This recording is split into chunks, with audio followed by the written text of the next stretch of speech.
If you're wanting to get into fishing but you're not sure where to get started or what to buy, this video is for you. The first thing that you're gonna need is a rod and reel.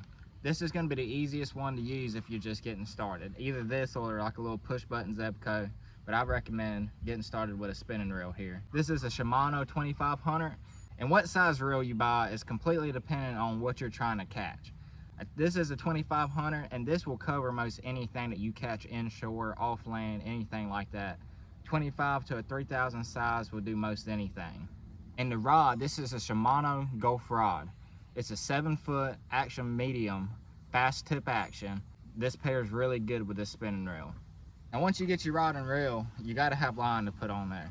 This is braided line. This is 10-pound braided line, and I got braid on most all of my setups. But if you're just getting started, I probably recommend going with some monofilament. 10, 12-pound test monofilament will do just fine. With braid, you gotta learn how to tie on leaders and stuff, and that's something you need to learn how to do. But if you're just getting started, just start with monofilament, and it'll get you fishing a whole lot sooner. This is my tackle bag. I know it's kind of old looking, but it's been through a lot. You're gonna need you something to be able to keep all your tackle in. It ain't gotta be this big, it ain't gotta have this much stuff in it. I'm a little bit excessive. Something small to keep your hooks, your weights, jig heads, a few different lures in will work just fine. If you want to fish with bait, you can go buy live bait or dead bait from the bait shops, and that's just fine. But if you're looking to save a little bit of money, I recommend going and picking up a little cast net. This is a bait net. Now this right here is a braille net. It's got small mesh in it. This is for catching small fish, small bait fish.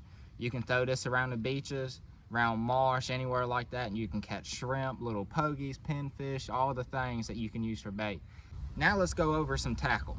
I would say one of the most easiest and most effective ways to catch fish, speckled trout, flounder, redfish, those types of things, if you're using artificial, it's gonna be just get a jig head like this, get you some type of soft plastic, a paddle tail, a fluke, anything like this. You can just put this jig head right on here.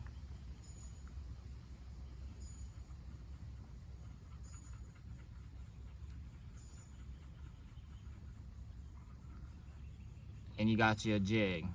This, you can slow it down and bounce the bottom for flounders. You can speed it up and work the higher water column for trout, redfish, that types of things. This is gonna be the easiest, most versatile thing to be able to catch fish.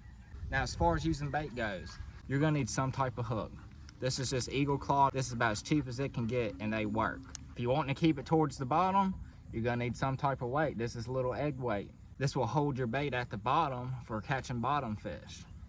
Or if you want to fish higher up in the water with live bait, you use some type of cork.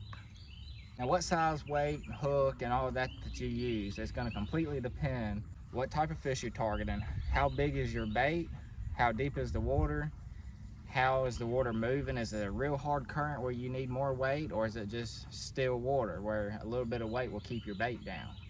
So be thinking about these types of things whenever you're going to buy your tackle, about where you're planning on fishing. And also remember, you don't have to break the bank on all this stuff. Yes, the real expensive stuff, it's great, it works, I love it. But if you're just getting started, you don't need the top of the line stuff. Go buy you something that's just decent, get it set up, and get out there and catch some fish. Good luck.